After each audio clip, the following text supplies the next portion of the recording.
So in the past couple of days, a viewer, Kris, and I have been having a little back and forth about a few topics, but Kris actually suggested something this morning, or I guess it was yesterday, actually, I responded this morning anyway, but I thought it was a fascinating enough topic that it would be worth, taking a little gander at and thinking about the future. Basically, Kris contends that Tesla will not sell any of their Model 2s to consumers and instead put them all in the fleet. Let's take a look and see about that.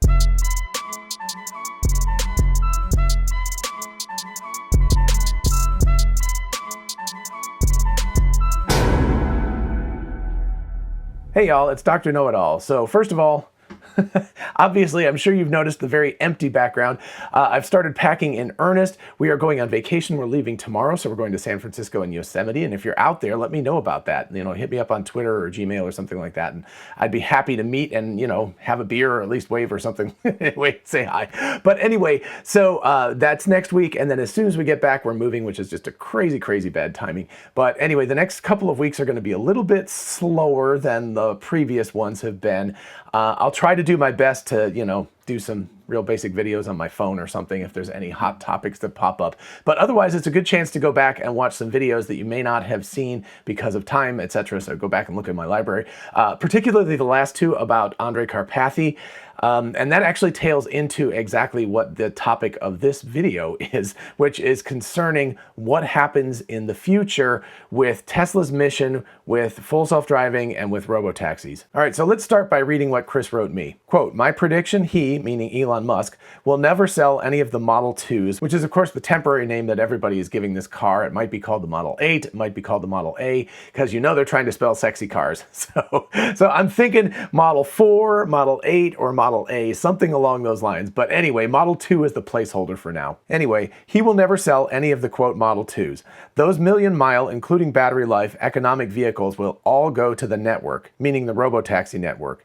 That will be the best way to accelerate the transition to sustainable energy, which is their stated goal. Totally awesome time in which we are living." So anyway, I responded to Kris, but then I thought this is actually a generally interesting enough topic that it's probably, nice for us to talk about here in this video. So this is utterly speculation. I do not expect to be 100% right whatsoever, but the internet never forgets, so you can check back in 3 or 4 or 5 or 6 or whatever years, and you can see how close I come. There's the danger of being a futurist and predicting the future is that you look like a fool. So, there's a lot of people who've made some pretty decent predictions over the years, but if you look at it in total, nobody gets it very right because technology is just one of those things that kind of changes the world, and we just don't even foresee how that happens. But anyway, this is a relatively short and narrow time frame, so I think the odds are a little bit higher. So let's break this apart a little bit. So the first thing about the Model 2 is that it's, Tesla's $25,000 car, as Elon said. So that means that it's supposed to be inexpensive, economical, and for the masses, right? The cheapest Tesla right now is around $40,000 US. And that's the standard range plus car. I think you can still buy the standard range off menu for a couple of $1,000s less. So anyway, it would be $15,000 cheaper if they could release a Model 2 that was $25,000. Now, the likelihood is this would be a city subcompact car. It would be pretty small. I predict, and I've done a video about this, that the design actually should be more like the Cybertruck. It should be a, one size fits all, like no paint, stainless steel, can't get rusty, exoskeleton, super cheap to build. I think I've seen a lot of designs that are much more like the Model 3 and the Model Y with sweeping curves and stamped frames, etc. I personally think that's a bad idea. You want to go as cheap as possible and make these things. You don't want a production line where you have to do 5 colors of paint. You want a production line where you do one stainless steel thing. And if people want to get it wrapped afterwards or something like that, that's up to them. Anyway, that being said, the deal is that this is supposed to open it up to the masses. The difficulty of this is that exponential growth of demand, right? So if you have a $40,000 car, you get a certain level of demand. If you drop that down to $30,000, it's not like 1/4 higher, right? Because it's a quarter cheaper.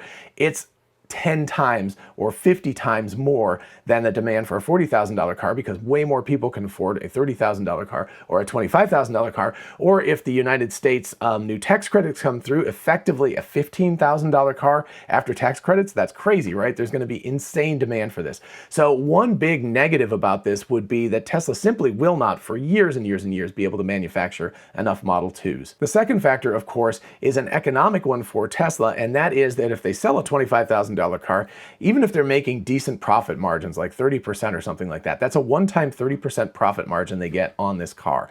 So the economic benefit to Tesla would be if they didn't sell this car, but instead used it as a robo-taxi car, right? So that they're generating revenue for themselves all the time. So they start the Tesla robo-taxi fleet, and they use these cars, and probably also Model 3s and Model Ys.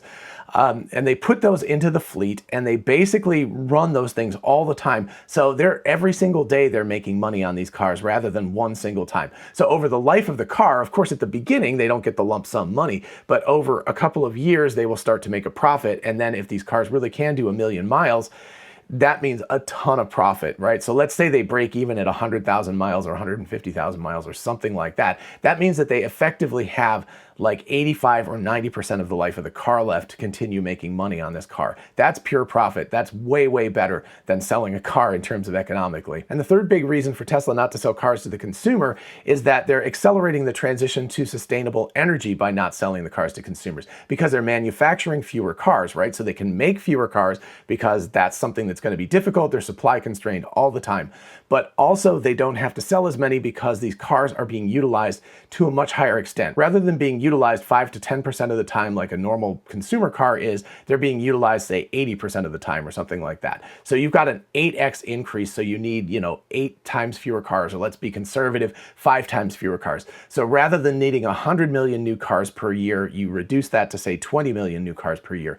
And if Tesla has some cut of that new car percentage, that means that, let's say it's 10 million cars per year that Tesla can produce. That means that those are being utilized much more effectively than they would be if consumers were buying those, because you don't need as many to do the same job. That accelerates the world transition to sustainable energy much, much faster. So those are pretty good reasons not to sell the Model 2 to consumers.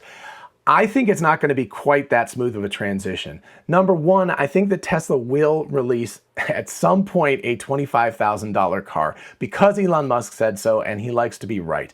Now, I don't have a good timeline on that. I know that will not be the initial Model 2, right? The initial Model 2, if it gets sold, will be sold for somewhere around $30,000. And they'll say there's going to be like the ultra stripped down version or whatever for $25,000 eventually. And 2 years after the initial release of the Model 2, the $25,000 one will make a brief appearance. So it'll be like, 30,000, 30,000, and then they'll be like, oh, you have this stripped down version. It'll be available for a month and then it'll disappear. But that way Elon can be like, yeah, we told you so. There was a $25,000 car. So I think they will sell the Model 2s, or whatever they're going to be called, for a period of time. And also I think they're going to sell them for substantially more than $25,000. I think they're going to be much more like $30,000 to start with. But what I think they're going to do is they're going to push leasing super, super hard. So with that car in particular, they're going to make the leasing option, and maybe they'll include the full self-driving, so you can lease it and get full self-driving for way less than purchasing it plus full self-driving, which might be $15,000 by the time. And can you imagine a $30,000 car, or say a $25,000 car, with $15,000 tacked on for full self-driving? That is a pretty steep thing to pay for. So I think what they're going to do is push for the lease with a subscription. They'll package that up for 3 years. You'll get to drive at 10 or 12,000 miles per year. And then they will not give you the option to purchase the car after the lease finishes. And the reason for this, as I've said in a previous video, is they're going to want those cars. So essentially they can sell the cars to the consumer or lease them. They can make a lot of money off of that initially. And then after that period of time, you've got 30, 35,000 miles on this car, and it's got most of its life left, and you can make a ton of profit off it. As the thing gets driven over and over again, right? Because you take it back again, the consumer has paid off a substantial chunk of the amount of the cost of building the car, and then you get pure profit after that for, say, 7 or 10 more years of use out of the car. I also think the Model 3 and the Model Y are going to go this direction, although more slowly, right? So the Model 2 will be the sort of leader into that space. The Model 3 and the Model Y will also start to disappear. So basically Tesla will restrict either by just simply not selling as many, or they will restrict it by raising the prices until it becomes anti-competitive versus just, going out and renting a robo-taxi car all the time. So they'll they'll do something to make the Model 2, the Model 3, and the Model Y difficult to purchase or unlikely to be purchased, and so they'll phase it out. I don't think they're going to do it all at once. Just say like, I mean, maybe they will. Maybe they'll say January 1st of 2020X, we will no longer sell this car. They might do that with the Model 2, honestly. But that's going to create an enormous demand if they do that, so it's going to make more sense for them to phase it out over time. But anyway, I think what they're going to retain for sales for new cars is the Model S, the Model X, the Cybertruck, and the Roadster. The Model S, X, and Roadster are just because those are for wealthier people. They're for people who are going to want to own cars. There's prestige cars. The eventual Roadster is certainly a halo car, so right, they'll want to sell that. That's a very small niche market. The Cybertruck, on the other hand, is a work vehicle. So people kind of need to own work vehicles. You don't really want to call up the robo-taxi fleet and say, I need a Cybertruck to go to work yet again and have to load all your tools in and all of that kind of stuff. So I think the Cybertruck, it will be in the robo-taxi fleet because there will be uses for that, but I'm saying they're not going to get rid of selling it. So I think they're going to phase out the 2, 3, and Y over a period of time, say by 2025, 2026-ish.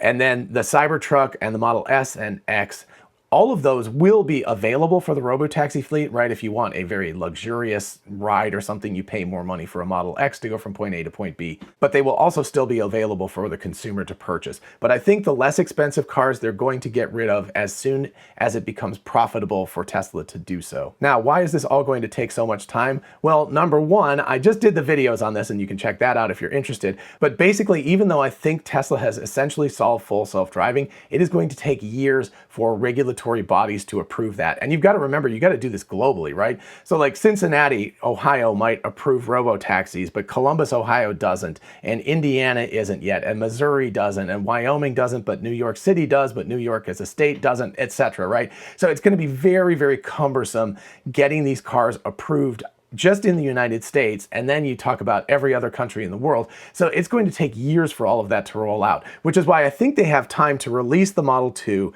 lease the Model 2 for 2 or 3 years, and then get the Model 2s back and start using those. So, you know, we're really talking 2026 is the earliest where I think a major amount of full self-driving robo-taxis are going to be out there, simply because of all the regulatory hurdles they're going to have to go through. So this gives Tesla time to build more factories, and that's a big deal, right? So that's the other part of this problem, is Tesla is so supply constrained at this point that it's going to be difficult, even if the regulators were like, you're magically approved for the whole United States. They don't have Model 2s right now. They have to build the factories to build the Model 2s. They have to complete the designs. They have to test them. That's all going to take years.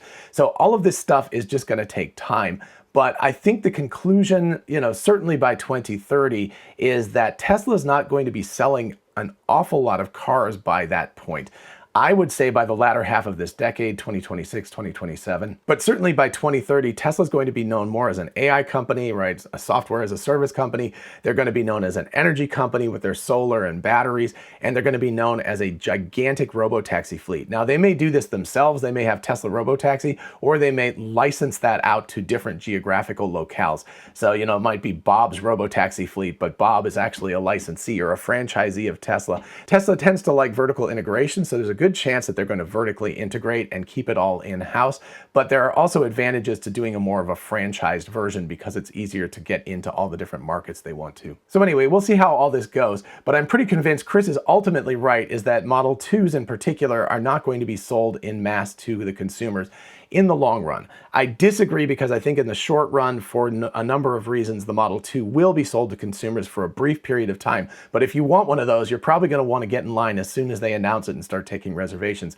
because I think it's going to be a pretty limited time window that you as a consumer can purchase one. And remember, ultimately, this is all to the good of consumers, because if you can get 72 cents a mile as approximately the cost of owning a car and driving a car in the United States right now, if Tesla can get that down to 45 or 40 or 50 cents a mile or something like that to hail a robotaxi, it becomes economically quite advantageous not to own a car anymore. And the obvious place to start with that is the Model 2, which will be a mass car, should be built in a pretty indestructible manner. Not going to be sexy or anything like that, right? Because it's the sexy car, so it's not the sexy part, it's just the car part. But anyway, it will be able to take you from point A to point B. You'll never have to think about it. The robo-taxi stuff, the full self-driving will be great. You'll be able to get work done on your commute to work or to the grocery store. And basically, it'll be cheaper for everyone. So really only kind of upper middle class people who want their own car and have the money to afford to do that will actually own cars in the future. Pretty much everybody else, starting in the mid-2020s, is going to start getting rid of their cars and focus more on getting rides from services. So anyway, I guess check back in this space in 5 or 6 years and see how I've done. We'll see how my predictions do. Some things don't age well, but hopefully I got a few of these predictions right in any case. At any rate, if you enjoyed this episode, please do like it so other people can find it. And of course, consider subscribing if you like this kind of stuff. And as always, a huge shout out to my patrons on Patreon. You all are wonderful. Thank you all so much. I'm going to make this, the new studio is going to be even cooler than this one, I hope. It's a much bigger space, so it should be really, really nice. So just hang with me for a couple more weeks as I transition all of this stuff, and by mid-July, we'll be smooth sailing in the new house. And for those of you interested in investing, check out WeBull, an amazing platform for buying and selling stocks, and now cryptocurrencies like Bitcoin, Dogecoin, and others. Open an account and get a free stock valued at up to $200, and fund your account and get another free stock valued at up to $1,600. Check out the link in the description and help the channel at the same time. Thank you. And don't forget about our merch store, which now has "Physics is the Law, Everything Else is a Recommendation," which is a quote by Elon Musk, as well as other t-shirts, mugs, tumblers, etc., etc. Check it out in the description. And finally, don't forget we are both Tesla and Amazon affiliates. If you look in the description, you can see how clicking on a link and going shopping for a car, which you can still purchase right now, or a solar roof, or a battery pack, or pretty much anything on Amazon helps out the channel. Thank you. And as always, feel free to ask me questions in the comments or at my email address, which is drknowitallknows@gmail.com. Till next time, bye-bye.